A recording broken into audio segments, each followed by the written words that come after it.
Hi అండి. అందరికీ నమస్కారం. Welcome to my channel. ఈ వీడియోలో పెన్షనర్లకు, ఎట్టకేలకు శుభవార్త. చెల్లింపులకు మంత్రి ఆమోదము. రేపటి నుంచి బకాయిల చెల్లింపు. దీనికి సంబంధించిన పూర్తి తాజా సమాచారాన్ని వీడియోలో తెలుసుకుందాము. వీడియో అయితే ఎక్కడే గాని స్కిప్ చేయకుండా ఎండ్ వరకు చూసేయండి. అప్పుడు ఇన్ఫర్మేషన్ పూర్తిగా అర్థమవుతుంది. అలాగే వీడియో చూస్తున్న ప్రతి ఒక్కరు వీడియోకి లైక్ చేయండి ఫ్రెండ్స్. ఈ వీడియోని తోటి ఉద్యోగ పెన్షనర్ మిత్రులతో అయితే షేర్ చేయండి. కొత్తగా మన ఛానల్ చూస్తున్నవారు ఇంకా ఎవరైనా సబ్స్క్రైబ్ చేసుకున్నట్లయితే వెంటనే మన ఛానల్‌ని సబ్స్క్రైబ్ చేసుకోండి. దీని ద్వారా నేను చేసే లేటెస్ట్ వీడియోస్ అన్నీ మీ వరకు రీచ్ అవుతాయి. ఇక ఆలస్యం చేయకుండా వివరాల్లోకైతే వెళ్ళిపోదాము. ఫ్రెండ్స్ ఇక విషయానికొచ్చినట్లయితే ఆంధ్రప్రదేశ్ రాష్ట్రంలోని పెన్షనర్లకు ఎట్టకేలకు ఒక పెద్ద ఊరటైతే లభించనుంది. గత 3 ఏళ్లుగా పెండింగ్‌లో ఉన్న ఆర్థిక బకాయిల చెల్లింపులపై కూటమి ప్రభుత్వం ఒక కీలకమైన మరియు సానుకూలమైన నిర్ణయం అయితే తీసుకుంది.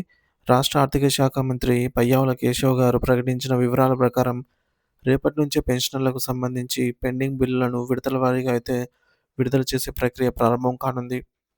ఈ చెల్లింపులో ప్రధాన మానవీయ కోణంలో అత్యవసరాలకు పెద్దపీట వేయాలని ప్రభుత్వం నిర్ణయించింది. ఇందులో భాగంగా రిటైర్ అయిన ఉద్యోగులకు రావాల్సిన రిటైర్మెంట్ బెనిఫిట్స్, తీవ్ర అనారోగ్యంతో బాధపడుతున్న వారికి మెడికల్ రియంబర్స్‌మెంట్, అత్యవసర వైద్య ఖర్చులు మరియు పిల్లల వివాహాల కోసం పెట్టుకున్న లోన్ అప్లికేషన్లు లేదా క్లెయిమ్‌లను ప్రాధాన్యతా క్రమంలో వెంటనే క్లియర్ చేయాలని సంబంధిత శాఖ అధికారులకు మంత్రివర్యులు స్పష్టమైన ఆదేశాలైతే జారీ చేశారు. అలాగే ప్రత్యేకించి రక్షణ శాఖలో విధులు నిర్వర్తిస్తున్నటువంటి పోలీస్ సిబ్బందికి సంబంధించిన సరెండర్ లీవ్ బిల్లులను కూడా త్వరితగతిన ప్రాసెస్ చేసి చెల్లించాలని సూచించారు.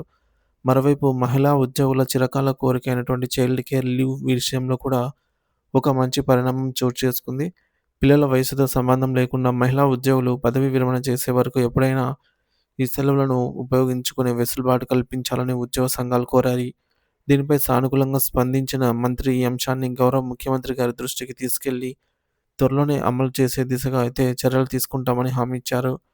ఇటీవల AP JAC Amaravati chairman Bopparaju Venkateshwar గారు కూడా నేతృత్వంలో ప్రతినిధుల బృందం మంత్రిని కలిసి రాష్ట్రంలోని ఉద్యోగులు, ఉపాధ్యాయులు, కాంట్రాక్ట్ మరియు ఔట్‌సోర్సింగ్ సిబ్బంది, గ్రామ వార్డు సచివాలయ ఉద్యోగులు మరియు పెన్షనర్లు ఎదుర్కొంటున్న వివిధ సమస్యలను వివరించారు.